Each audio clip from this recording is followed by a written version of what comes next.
Sometimes I January of 1983, I fell in and was admitted into a hospital.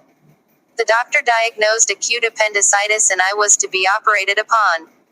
The day before the operation was to take place, my Psi friend visited me in the hospital. He brought along with him a Power Dash Sustainable which he convinced me to stir water and drink. I drank it and the following day I was wheeled to the theater for operation. My regaining consciousness after the operation, the doctor who was going round came to me and said that they failed to find the appendicitis in me. In short, it disappeared. It was a phenomenon they could not explain, the doctor said.